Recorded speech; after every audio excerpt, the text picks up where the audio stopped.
주님께서 우리를 이 자리로 인도하시고 하나님의 말씀을 통하여서 우리 가운데 주실 은혜들을 기대하고 사모하는 마음으로 우리 여름 새벽 수련회 우리 마지막 새벽 시간 우리 함께 하나님 앞에 나아갔으면 좋겠습니다.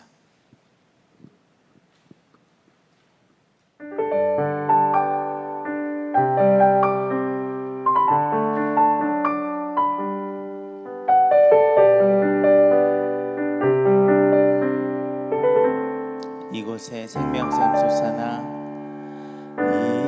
이곳에 생명샘 솟아나 눈물 골짝 지나갈 때에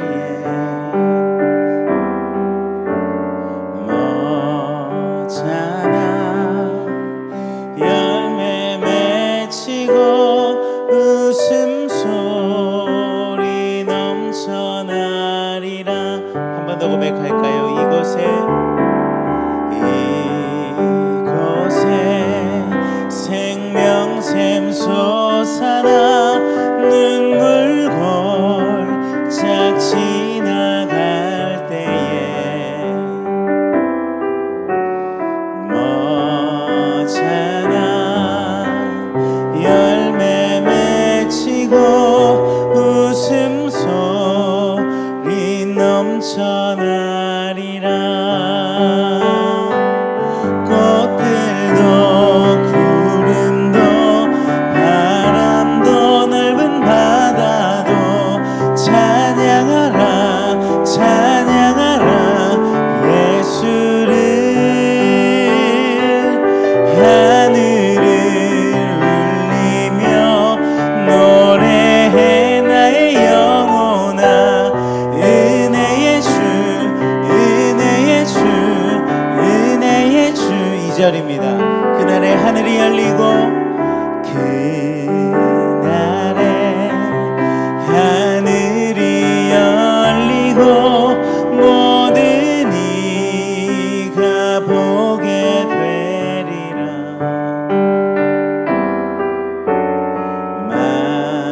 마침내 꽃들이 피고 영광의 주가 오시리라. 우리 한 번 더 고백합니다. 그날에 하늘이 열리고 그날에 하늘이 열리고 모든 이가 보게 되리라.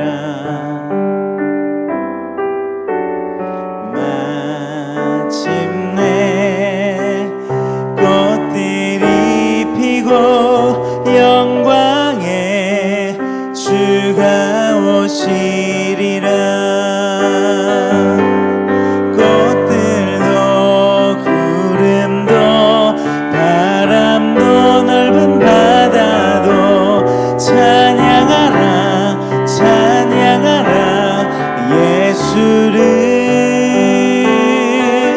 하늘을 울리며 노래해 나의 영혼아. 은혜의 주 은혜의 주. 우리 1절 한 번만 더 고백할까요? 이곳에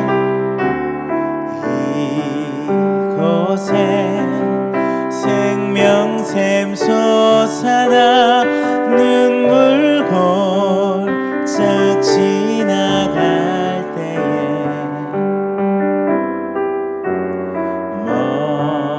멋잖아 열매 맺히고 웃음소리 넘쳐나리라. 꽃들도 구름도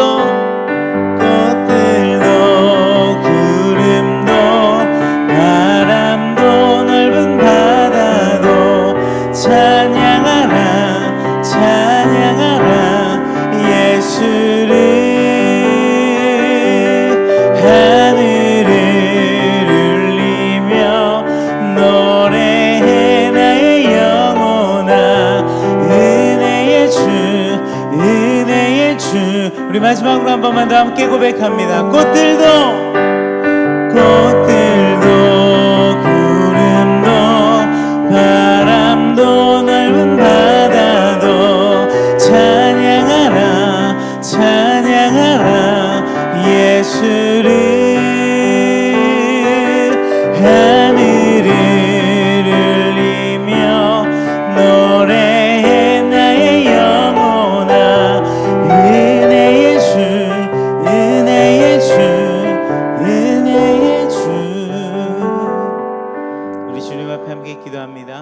하나님 아버지, 은혜의 주님 앞에 우리가 이 자리에 나아가오니 주여, 오늘 이 시간에도 엘리사의 삶을 통하여 역사하시고 또 그 가운데 역사하시는 하나님, 이 시간 말씀을 통하여서 이 자리에 나온 우리 모두 가운데 함께 역사하여 주시옵소서. 우리 주님 앞에 함께 마음을 다해서 기도하며 나아가길 원합니다. 기도하시겠습니다.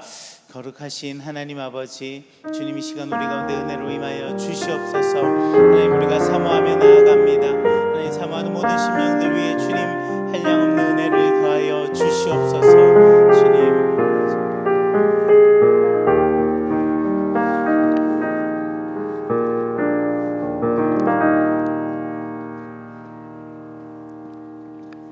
하나님 아버지, 감사합니다. 지난 2주 동안 또 새벽 수련회를 통해서 저희들에게 말씀하여 주시고 또 기도의 제목을 허락하시며 우리들에게 믿음과 또 소망과 사랑을 주신 것 감사합니다. 오늘 이제 마지막 날인데 하나님께서 말씀하여 주시고 이 말씀이 우리 마음에 새겨질 수 있도록 도와주시고 또 이 말씀을 통해 우리에게 기도의 영이 회복이 되며 하나님의 성령을 부어 주시옵소서. 주 앞에 드려진 또 감사와 간구의 제목 주님께서 기억하여 주시옵소서. 감사를 드리며 예수님의 이름으로 기도드립니다. 아멘.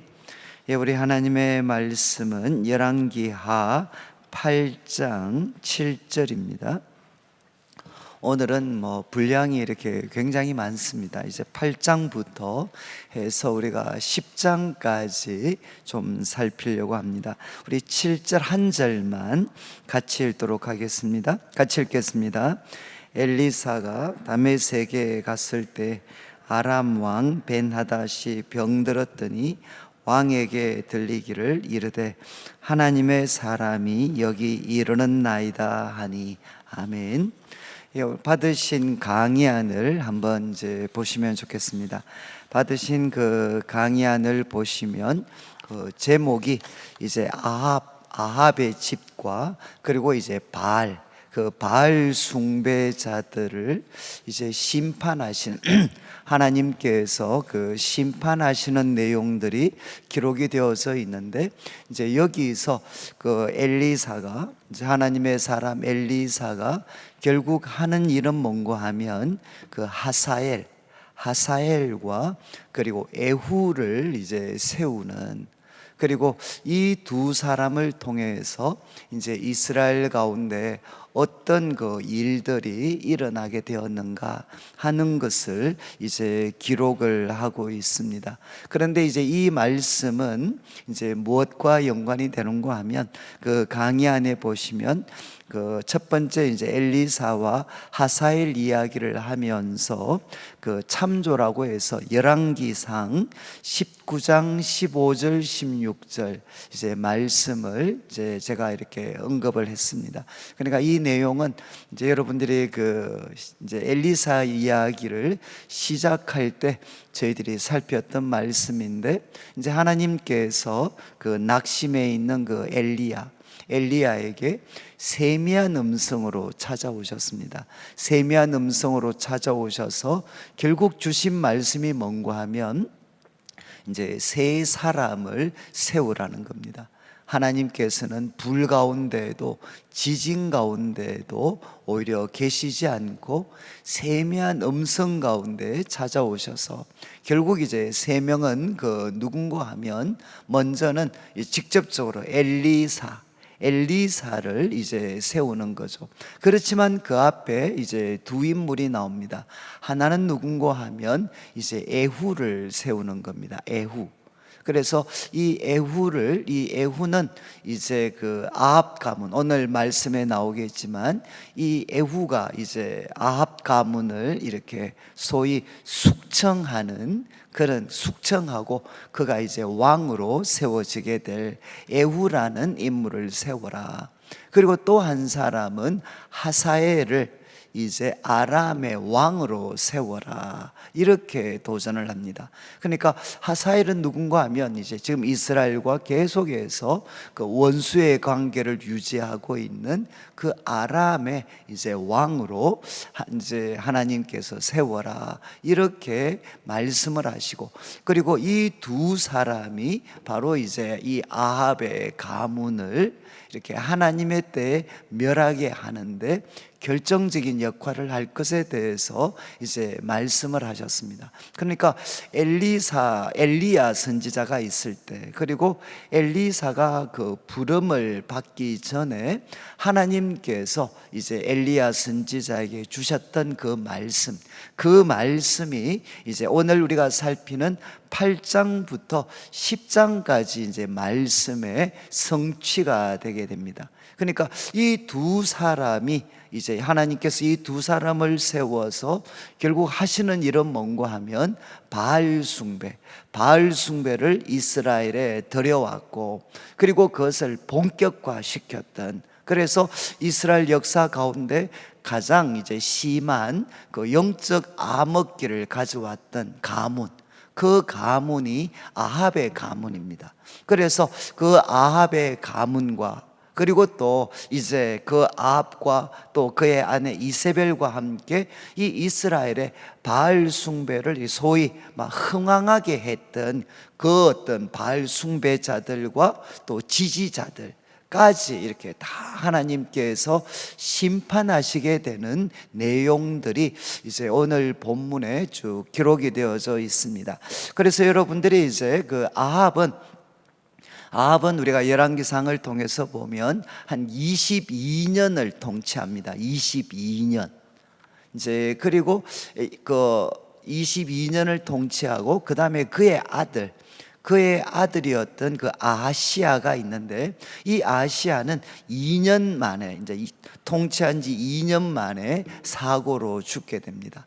그리고 이제 이 엘리사가 가장 많은 기적을 행했던 때가 언젠가 하면 이제 그러니까 아하시아가 빨리 죽었으니까 그의 동생이 왕이 됩니다. 그의 동생이 왕이 됐는데 이제 이름이 여호람입니다.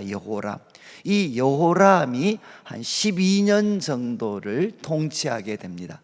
그러니까 지금까지 저희들이 살폈던 그 엘리사가 했던 그 놀라운 그 기적들은 대부분이 이 여호람이 이스라엘의 왕이 되어 있을 때 그때 이제 일어났던 일들입니다.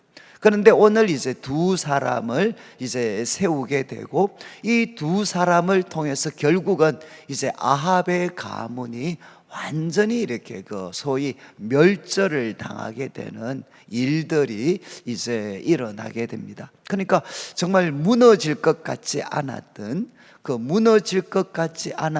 그 아합의 가문이 이제 하나님이 정하신 때, 그리고 하나님이 정한 사람을 세웠을 때 정말 한순간에 그냥 멸절하게 되는 그 일들이 이제 오늘 그 본문에 기록이 되어져 있습니다. 자, 그래서 8장 이제 7절부터 15절까지는 8장 7절부터 15절까지는 먼저 아람의 새로운 왕이 될 그 하사엘을 세우게 되는 내용들이 기록이 되어져 있습니다. 그래서 8장 이제 7절에는 그 아람 왕 벤하닷이 병이 들게 됩니다. 아주 중한 병이 들게 되는데, 그런데 그때 이제 엘리사가 이 무슨 연유인지는 모르지만 다메섹에 있었습니다. 다메섹, 아람의 이제 수도가 될 수 있는 이 다메섹에 이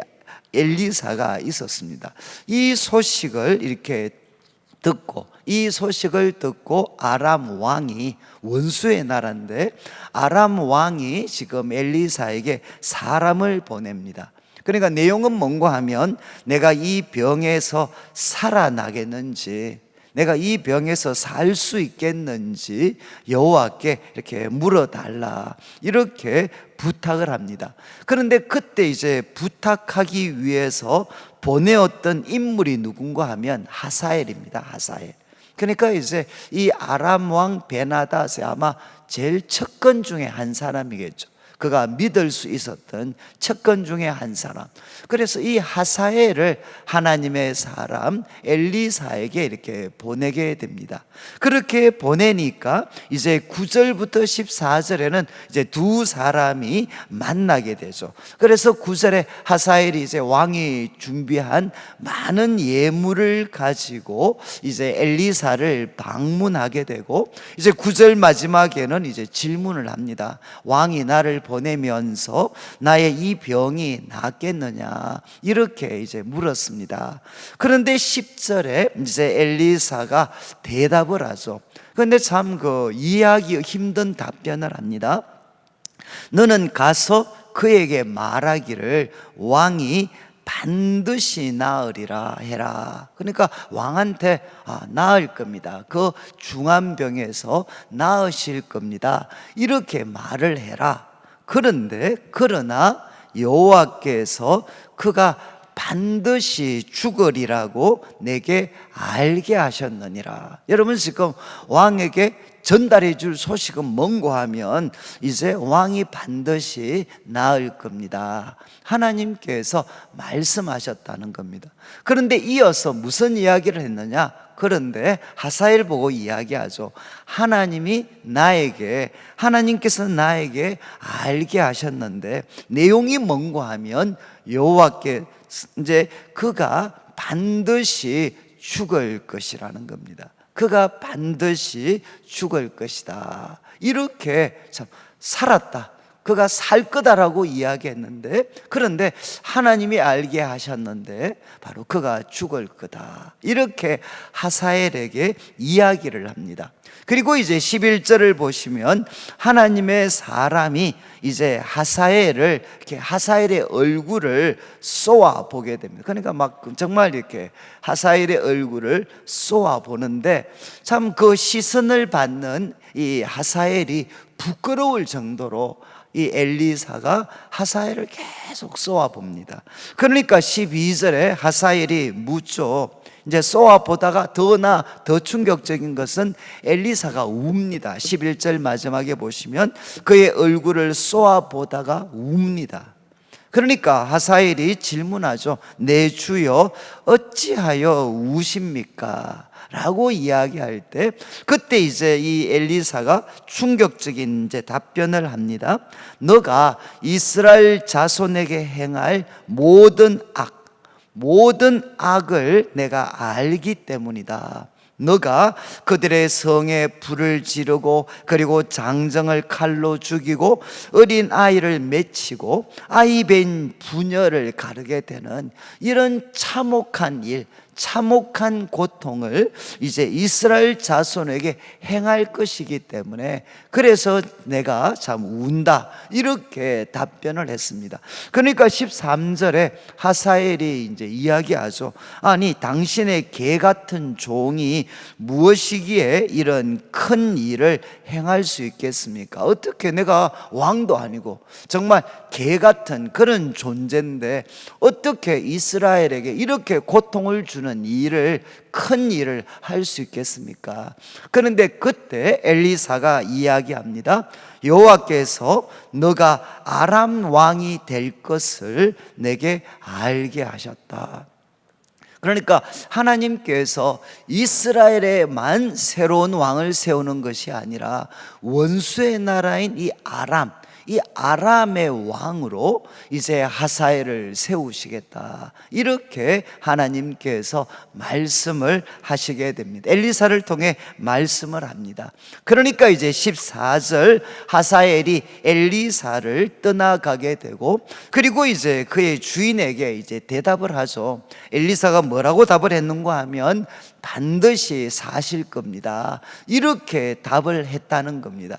그러니까 이렇게 답을 했는데 이제 15절을 보시면, 그래서 왕은 회복이 됩니다. 왕은 회복이 되는데 15절 그 이튿날에 이제 하사엘이 이불을 물에 적시어 이제 왕의 얼굴에 덮게 됩니다. 아마 이제 왕이 기력은 별로 없었던 것 같아요. 그러니까 정말 그 이불을 이불을 물에 적셔 가지고 왕의 얼굴에 덮으니까 이제 왕이 질식해서 이제 죽게 됩니다.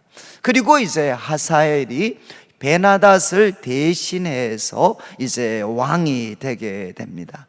여러분이 이제 이렇게 해서 아까 엘리사를 통해 하나님께서 명령하셨던 그 말씀이 이제 엘리사 시대에 이제 성취가 되게 됩니다. 그런데 이 내용, 이제 하사엘이 세워졌습니다.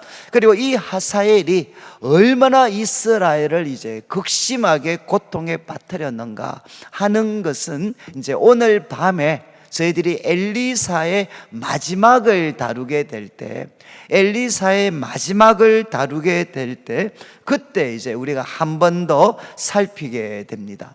자, 그런데 이제 이런 상황에서 우리 강의안을 한번 보시면 이제 8장 28절로 저희들이 이제 넘어가게 되는데, 우리 8장 28절부터는 25절부터 내용은 결국 뭔가 하면 이제 이 새롭게 왕이 된 하사엘, 이 어떤 하사엘과 아람의 군대와 그리고 이제 북쪽 이스라엘, 그리고 또 여기에 유다 왕도 합력을 해서 싸움이 벌어지게 됩니다. 그러니까 이제 아람 왕이 하사엘이 세워지고, 그리고 또 이제 지금 그 북쪽 이스라엘과 그리고 남쪽 유다가 이제 연합을 해서 여기에 지금 아시아가 나옵니다. 25절에 이 아시아는 이 좀 촌수가 복잡한데, 이 아시아는 지금 요람은 북쪽 이스라엘의 왕은 아합의 아들이고, 그리고 이제 지금 남쪽 유다의 왕 아시아는 어머니가 누구냐? 아달랴입니다. 아달랴. 이게 이제 우리 성경을 공부하다 보면 남쪽 유다에 악녀가 있었어요. 악녀. 뭐 우리가 보통 조선시대 역사를 다루면 장희빈 같은 아주 악한 여자분들을 하는 것처럼 남쪽 유다에도 아주 악한 여자가 있었습니다. 아달랴입니다. 아달랴. 이 아달랴가 자기 남편이 왕이었는데 죽고 나서 그 어떤 다윗의 모든 가문들을 다 죽여버립니다. 왕자들을 다 죽여버립니다. 그러니까 정말 남쪽 유다의 가장 악한 여자였죠, 여자. 그런데 그 아달랴가 누군가 하면 이세벨의 딸입니다. 아합과 이세벨의 딸입니다. 그래서 정략 결혼을 시켰거든요. 정략 결혼. 그런데 여기 이제 아시아가 나오는데, 이 남쪽 유다는 누군가 하면 아달랴의 아들입니다. 아들. 그러니까 이제 이 아달랴의 아들이니까 아합으로 따지면 외손자가 되는 거죠. 외손자. 그리고 지금 이제 북쪽 이스라엘의 왕이었던 요람에게는 조카가 되는 인물입니다. 조카. 그러니까 이렇게 정말 집안이죠. 한 집안이니까 이렇게 이제 이스라엘과 유다가 협력해서 아람과 싸우다가 28절에 보면 이제 요람은 요람과 같은 표현입니다. 이제 요람이 싸우다가 부상을 입게 되고, 그리고 이제 부상을 입고 다시금 29절에 보면 이스라엘로 돌아오게 됩니다. 상황이. 자, 이런 상황에서 지금 전쟁이 일어났고, 그리고 이제 여호람은 거기에서 부상을 입어서 돌아왔습니다. 이스라엘로 돌아왔습니다. 자, 그때 9장 1절에 이제 선지자 엘리사가 이제 한 제자를 보내는 거죠. 제자를 보내가지고 너는 허리를 동이고 이 기름병을 손에 가지고 길르앗 라못, 지금 이제 아람과 싸우고 있는 그 길르앗 라못에 가라는 겁니다. 그리고 2절 말씀에 거기에 님시의 손자 여호사밧의 아들 에후를 찾아라는 거죠. 에후를 찾아라. 에후를 찾아 들어가서 그의 형제 중에 일어나게 하고, 그리고 그를 데리고 골방에 가서 3절 말씀에 기름병을 가지고 그 머리에 부으라는 겁니다. 그리고 여호와의 말씀이 내가 너에게 기름을 부어 이스라엘 왕으로 삼는다, 이렇게 말하라는 거죠. 여러분, 이거는 뭐 엄청난 행동이죠. 지금 전쟁 중이고 이스라엘에 왕이 있는데 정말 하나님의 사람 엘리사가 선지자의 제자 중에 하나를 보내서 결국 무엇이냐? 새로운 왕을 세우는 겁니다. 이거는 마치 반역이죠, 반역. 지금 요람의 입장에서는 반역이고, 우리가 뭐 절개설을 하는 표현들 하면 쿠데타를 일으키는 겁니다. 쿠데타. 그래서 지금 이제 이 선지자의 제자를 통해 전쟁에서 싸우고 있는 이 에후는 군대 장관이었습니다. 그러니까 왕이 부상을 당해서 돌아왔으니까 그 전쟁을 지휘하고 있는 인물한테 기름을 부으고, 그리고 하나님이 너를 왕으로 세웠다라고 이야기를 하라는 겁니다. 그리고 이제 3절 마지막에는 문을 열고 그렇게 말하고 행동한 다음에는 문을 열고 이제 급하게 도망하라는 거죠. 지체하지 마라. 그러니까 이제 4절에 그 청년이, 이제 선지자의 청년이 길랏 라못에 가게 되고, 그리고 5절 말씀에 누구를 찾는가 하면 이제 에후를 찾습니다. 군대 장관들 가운데 에후를 찾게 됩니다. 그리고 6절 말씀에 이제 에후가 일어나 들어가게 되었을 때 청년이 엘리사가 명령했던 것처럼 머리에 기름을 붓게 됩니다. 그리고 이제 이야기합니다. 이스라엘 하나님 여호와의 말씀이 내가 내게 기름을 부어 여호와의 백성 곧 이스라엘 왕으로 삼는다, 이렇게 이야기를 하고, 그리고 너를 이스라엘 왕으로 삼는 가장 큰 목적이 뭔가 하면 너는 내 주 아합의 집을 치라는 겁니다. 그리고 그 다음 말씀을 잘 보셔야 되는데, 내가 나의 종 곧 선지자들의 피와 여호와의 종들의 피를 이세벨에게 갚아주리라. 여러분, 여기 이세벨이 갑자기 등장을 하죠. 여러분, 아합은 열왕기상 마지막에서 죽습니다. 열왕기상 마지막은 아합의 죽음으로 끝납니다. 그리고 그의 아들들이 한 15년 정도, 2년, 12년 이스라엘을 통치하는 동안 사실은 실질적인 권력자는 누구였느냐? 이세벨이었습니다. 이세벨. 그리고 아합이 왕으로 할 때도 실질적인 권력자는 사실 이세벨이었습니다. 이세벨. 그런데 이제 그 이세벨에게 하나님의 종들이 흘렸던 그 피를 갚아주는데 8절 말씀에 아합의 온 집이 멸망을 할 거고 남자는 다 멸을 하게 될 거고, 그리고 이제 9절 말씀에 이 열왕기상 북쪽 이스라엘 역사에 계속해서 등장한 하나님을 떠났던 그 정권을 심판할 때 아합의 집을 너바스의 아들 여로보암의 집, 그리고 아이야의 아들 바사의 집과 그렇게 할 것이고, 특별히 10절 이스라엘 지방, 이 이스라엘은 뭔가 하면 지금 사마리아가 있는 이스라엘의 가장 그러니까 곡창 지역입니다. 평야 지역입니다. 평야 지역. 그리고 그 이스라엘의 수도 사마리아가 위치하고 있습니다. 그러니까 그 이스라엘 지방에서 개들이 이세벨을 먹을 거다. 그리고 그를 장사할 자가 없을 거다. 이렇게 말을 하고 문을 열고 도망을 하게 됩니다. 여러분, 지금 이제 저희들이 살폈던 이 7절부터 10절까지 말씀은 자막을 하나 좀 보겠는데, 우리가 자막에 보면 이 열왕기상 21장 21절부터 24절 말씀이 나오는데, 이 말씀은 뭔가 하면 여러분이 이제 아합이 했던 가장 악한 죄로 이야기하는 것 중에 하나가 나봇의 그 포도원을 빼앗습니다.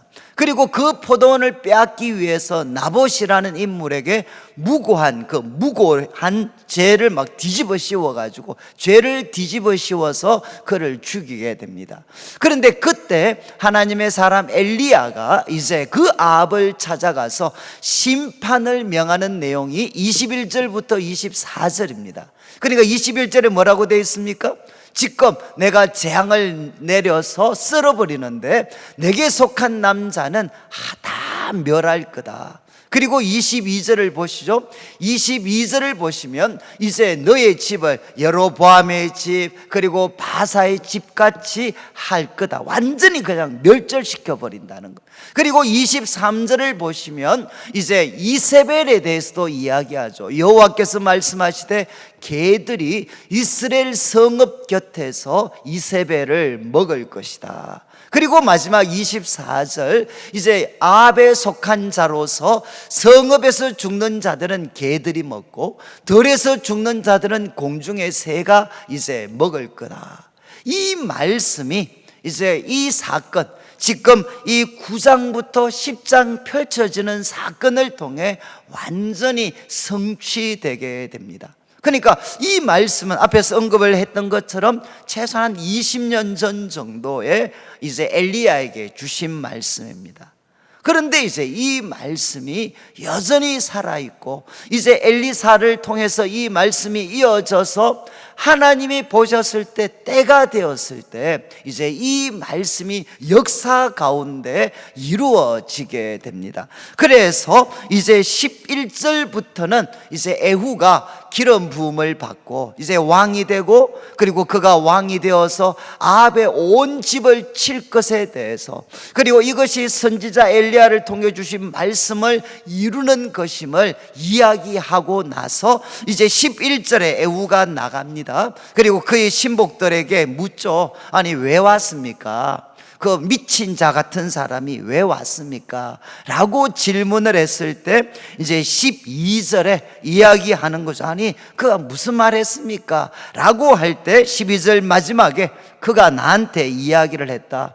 여호와의 말씀이 내가 내게 기름을 부어 이스라엘 왕으로 삼는다. 바로 그 사람이 나한테 와서 그 미친 사람처럼 보이는 그가 와서 여호와의 말씀에 내가 너에게 기름을 부어서 이스라엘 왕으로 삼는다 라고 했을 때 13절 어떻게 했습니까? 그 함께 있던 무리들이 다 옷을 급히 가져다가 섬돌 위 에후의 그 밑에 깔고 나팔을 불면서 에후는 왕이다 이렇게 선언하게 됩니다. 여러분 이제 우리가 말씀을 보면 하나님이 말씀을 하시고 그 말씀이 실행에 옮겨질 때는 때가 무르익었을 때입니다. 때가 만약에 이때 아합 가문 그 가문이 정말 백성들로부터 좋은 평판을 받고 있었다면 누가 와서 에후를 하나님 이스라엘 왕으로 세웠다고 할 때 그걸 받아들이겠습니까? 받아들이지 않겠죠. 그렇지만 지금 하나님께서 에후를 왕으로 세웠다고 할 때 그 이야기를 들었던 그 동료들이 어떻게 되느냐? 아 정말 그런 일이 일어날 때가 됐다라고 받아들이게 되는 거죠. 그래서 이제 에후에게 절을 하고 그리고 그를 왕으로 선포하게 됩니다. 그리고 이제 14절부터 이어지는 이 말씀은 이제 14절부터 이어지는 말씀은 이제 이 에후가 기름 부음을 받고 이제 사마리아로 돌아가게 됩니다. 사마리아로 돌아가서 이스라엘로 돌아가서 이제 요람 왕을 죽이는 거죠. 그래서 14절을 보시죠. 이제 이에 이 에후가 요람을 배신합니다. 배신. 그래서 전쟁은 길랏 라못 요단강 북쪽에서 전쟁하고 있다가 지금 이스라엘로 우리로 말하면 꼭 이제 조선 역사로 따지면 위화도 회군과 같습니다. 이제 수도로 다시 돌아오는 거죠. 전쟁을 하고 있다가 회군을 해서 이제 그 어떤 에후가 정말 그 16절부터 한번 보십시오. 그래서 군대를 이끌고 회군을 하게 됩니다. 그리고 그 자리에 이제 남쪽 유다 왕도 있었죠. 그리고 17절 말씀에 이제 망대에서 이스라엘 그 망대에서 파수꾼이 보니까 아니 막 에후의 무리가 전쟁하고 있어야 될 에후의 무리가 막 달려오고 있는 거죠. 그래서 아니 저게 이제 뭐냐 요람이 이야기하니까 이제 참 한번 요람이 말을 타고 아니 저게 뭔가 전장에 있어야 될 에후가 돌아오고 있으니까 그래서 그가 나가 맞이합니다. 18절에 이제 왕의 말씀이 이제 왕이 질문을 하죠. 야 평안하냐? 그러니까 에후가 이야기합니다. 무슨 상관이 있느냐? 너 내 뒤로 돌아서라, 뒤로 물러나라. 그리고 계속 갑니다. 그리고 또 19절에도 또 한 사람 말을 보내는데 너도 내 뒤로 따르라, 나를 따르라. 그리고 이제 20절에 사람들이 멀리서 보니까 지금 에후인 것 같아, 에후. 그래서 왕한테 이야기를 하죠. 이 에후가 지금 오고 있습니다. 그러니까 21절에 이제 왕이 아마 부상에서 조금 회복이 되었는지 병거를 타고 이제 지금 에후를 만나러 갑니다. 그런데 참 인상적인 것은 21절 마지막을 보시면 장소가 어디냐? 나봇의 토지, 나봇의 그 포도원에서 이제 이 여호람이 지금 이제 에후를 만나게 됩니다. 그러니까 바로 이곳, 그 엘리야가 이야기했던 곳이죠. 그래서 22절 요람이 에후를 보고 이야기합니다. 평안하냐? 라고 이야기했을 때 에후가 이런 이야기하죠. 너의 어머니 이세벨의 음행과 술수가 이렇게 많은데 어찌 평안할 수가 있느냐? 그리고 이제 23절에 그때서야 요람이 압니다. 이게 반역이다, 반역 라고 이야기하고, 그리고 24절에 에후가 정말 힘을 다해서 화살을 당겼을 때 이제 요람의 그 염통을 이제 화살이 뚫고, 그리고 이제 요람은 죽게 되고, 그리고 이제 도망가는 아시아죠. 도망가는 아시아도 이제 에후가 사람을 보내어서 죽이게 됩니다. 그리고 25절, 26절에는 에후가 이제 그의 장관 빛깔한테 이야기하는데 이 요람의 시체를 나봇의 밭에 던져라. 그러면서 왜 그런 행동을 명령했느냐? 결국 25절, 26절 말씀은 뭔고 하면 엘리야를 통해 하신 말씀을 이루기 위해서라는 겁니다. 엘리야를 통해서 하신 말씀, 그리고 그 나봇의 피를 하나님이 갚아주신 것이다. 이렇게 선언을 하게 됩니다. 그리고 이제 27절부터 29절까지 내용은 앞에서 언급했던 것처럼 그와 동행했던 남쪽 유다의 왕도 이제 죽이게 됩니다. 그리고 이제 30절부터 37절까지는 이제 누구를 죽이느냐? 이제 이세벨을 죽입니다. 아합의 아들, 그리고 손자 왕을 죽이고, 그 다음에 이제 이세벨. 참 이 30절 보시면 이세벨이 대단한데 바로 이런 다급한 상황에서도 뭐 하고 있습니까? 화상을 하고 있어요. 화상을.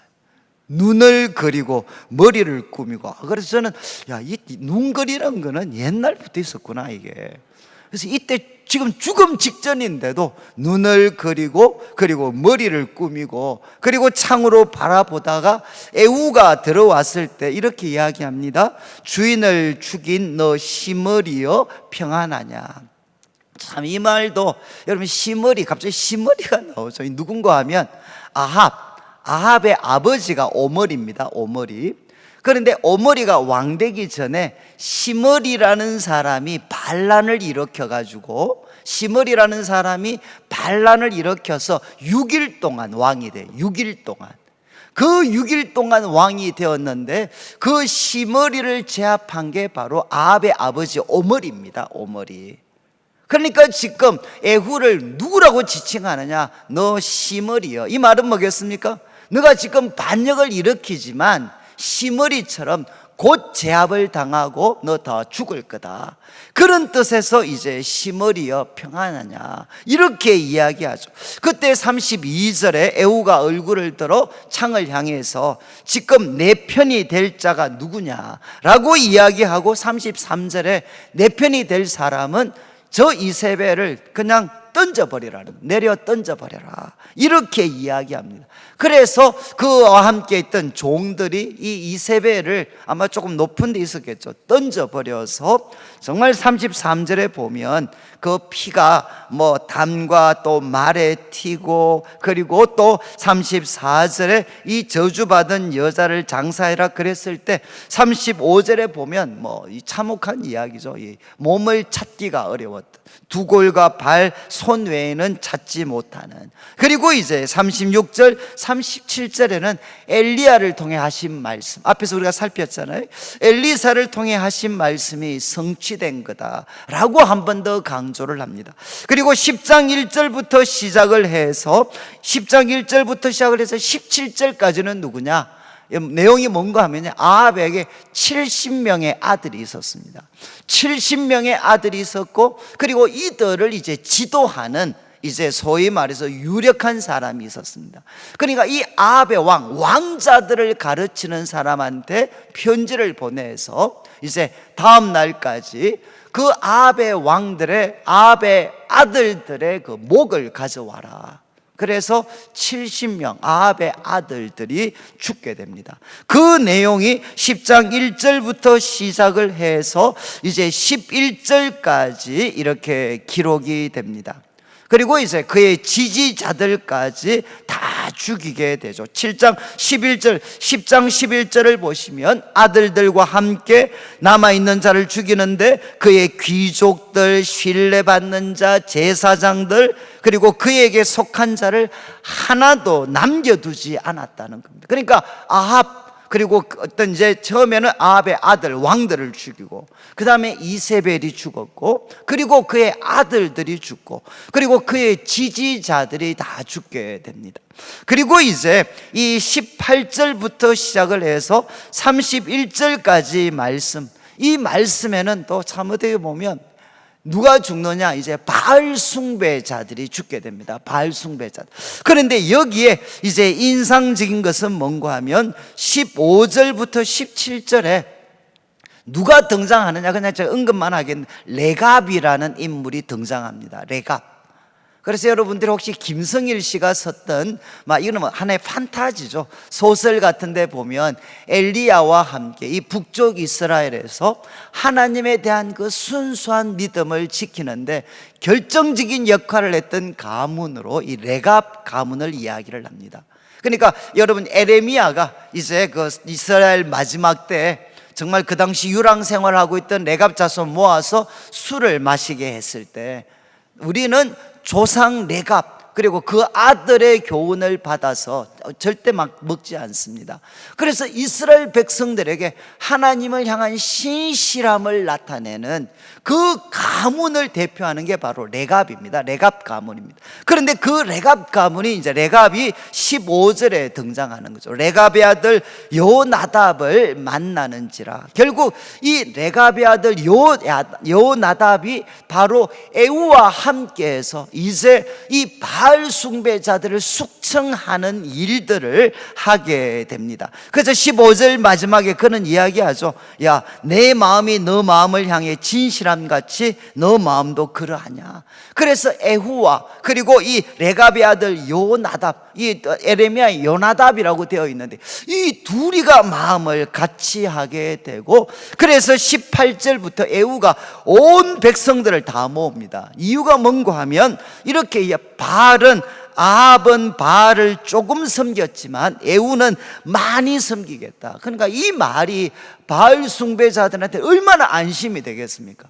이제는 다 죽었다고 생각을 했는데 지금 에후가 아합은 바알을 조금 섬겼지만 나는 더 많이 섬길 거다. 그러니까 다 모여라. 나와 같이 제사를 드리자. 그러니까 이제 전국에서, 우리로 말하면 전국에서 바알 숭배자들, 제사장들, 관계된 자들이 다 모였습니다. 다 모였을 때 그때 이제 에후가 바로 밖에 있는 군사들한테 지시해서 그 속에 있는 그 바알에게 제사하기 위해서 참여한 모든 자들을 그냥 몰살시키도록 그렇게 만들어 버립니다. 이 내용이 이제 29절까지 내용입니다. 그냥 다 죽여버려요. 바알 숭배자들이 이제 다 죽게 됩니다. 그래서 이 평가를 할 때 30절을 보시면 이제 여호와께서 에후에게 말씀하시죠. 너가 나 보기에 정직한 일을 행하되 잘 행하여 내 마음에 있는 대로 아합 집에 다 행하였은즉 내 자손이 이스라엘 왕위를 이어 4대를 지나게 될 거다. 이렇게 이야기를 합니다. 그래서 이제는 아합 가문이 몰락하게 되고 이제 에후가 왕이 되고 그리고 그의 후손들이 4대를 이어서 이제 왕이 되게 되는 일들이 일어나게 됩니다. 여러분, 이제 많은 내용을 우리가 정신없이 다루었지만 분명한 것은 무엇이죠?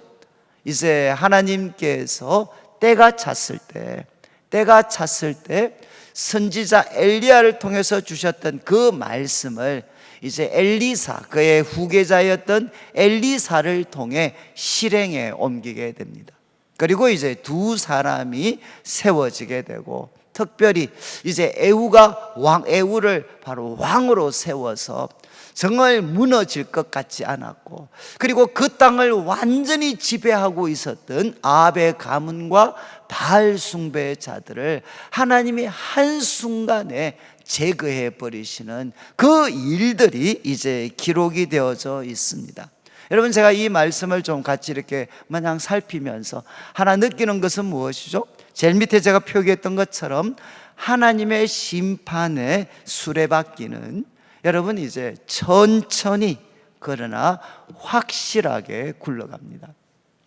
여러분, 우리가 이 시대가 하나님을 떠나게 되는, 그리고 하나님 앞에서 함부로 살아가는 제일 큰 이유가 무엇이죠?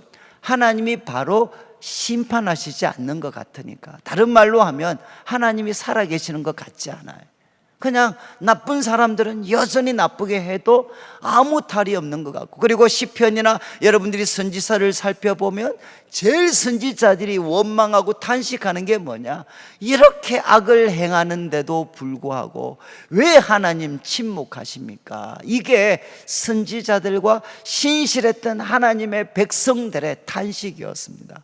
그러나 언제나 하나님의 답변은 무엇이냐? 하나님의 심판은 확실하게 굴러갑니다. 그렇지만 대부분 어떤 경우냐? 바로 이제는 천천히 믿음의 사람들만 볼 수 있을 정도로 천천히, 그러나 때가 찼을 때 그 심판은 확실하게 진행이 되게 됩니다. 그러니까 우리가 때로는 이제 우리도 이렇게 한 나라에 속해서 살아가는 사람들이니까 우리 마음에 부합되는 지도자들이, 권력자들이 일어날 수도 있고, 우리 마음과 또 동떨어진 그런 권력자들이 일어날 수가 있습니다. 그런데 여러분, 우리 한국 사회의 가장 큰 문제는 진영 논리죠. 진영 논리. 이쪽 진영이 왕이 되면 상대방에서는 막 선지자 같은 인물들이 막 일어나다가 정권이 바뀌면 그 선지자 같은 인물들은 의용이 되고, 과거에 의용이라고 불렸던 자들이 또 선지자처럼 막 일어나고, 그러니까 정말 교회까지도 진영 논리에 사로잡혀서 이 편 저 편을 들고 시대가 바뀌면 입장이 바뀌게 되고, 여러분, 이제 우리가 말씀을 통해서 확인할 수 있는 게 무엇이냐? 교회는 여러분 자도 아니고 우도 아닙니다. 역사를 주관하시는 분은 누구시냐? 하나님이시죠. 하나님. 그래서 우리가 구해야 되는 것은 예수님께서 그의 기도, 우리에게 가르쳐 주신 기도 속에 나와 있어요. 어떤 시대라도 우리가 구해야 될 것은 무엇이냐? 우리 마음에 드는 지도자가 잘 되는 게 아니라 하나님의 이름이 거룩히 여김을 받으시고, 그리고 주님의 나라가 임하시고, 그리고 주님의 뜻이 이루어지게 하여 주십시오. 그래서 우리는 이 땅 가운데 주님의 뜻이 이루어지고, 그리고 주님의 통치가 드러나고, 그 가운데 주님의 이름이 거룩히 여김을 받는 것이 우리들의 기도의 제목이 되고, 이것을 구하게 되고, 그리고 그 가운데 주시는 감동들, 하나님의 감동들을 행동으로 옮기면서 믿음으로 살아갈 때, 여러분, 하나님의 심판의 수레바퀴는 천천히 그러나 확실하게 굴러갑니다. 우리는 지금 우리가 소위 말해서 우리 시대의 정권이 아합의 가문인지 에후의 가문인지 우리는 알 수가 없습니다. 그러나 여러분, 우리가 바로 그분의 이름과 그분의 나라와 그분의 뜻을 구하면서 우리 성도들이 믿음으로 살아가게 되면, 여러분, 하나님께서 바로 그분의 때에 천천히 그러나 확실하게 하나님께서 심판하시게 됩니다. 그러니까 우리 성도들이 해야 될 일은 무엇이냐? 주님께서 가르쳐 주신 그 기도를 따라 하나님 앞에 구하되, 여러분, 엘리사 이야기의 결론은 무엇이냐? 우리가 성령으로 충만해지게 되는 겁니다. 분노로 충만해지는 것이 아니라 여러분 바로 하나님의 성령으로 충만해서 바로 우리 한 사람 한 사람, 그리고 이 시대, 여러분 오늘 밤의 마지막인데 마지막 엘리사의 죽음은 무엇으로 끝나느냐? 희망을 쏘는 것으로 끝납니다. 어떤 희망도 가질 수 없었던 그 시대, 엘리사가 죽으면서 마지막 희망의 화살을 날리는 것으로 엘리사의 이야기는 끝이 납니다. 여러분, 이 시대를 바꾸고 살릴 수 있는 것은 하나님께 있다면 하나님이 누구를 사용하시느냐? 그분의 영으로 충만한 사람들을 사용하시게 됩니다.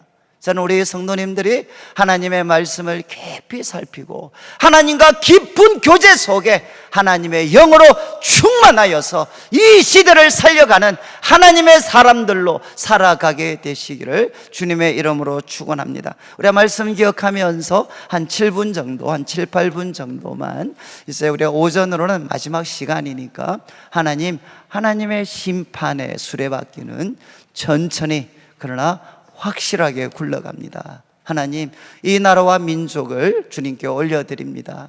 주님의 이름이 거룩히 여김을 받게 해주시고 또 주님의 나라가 임하게 해주시고 주의 뜻이 임하게 하여 주옵소서.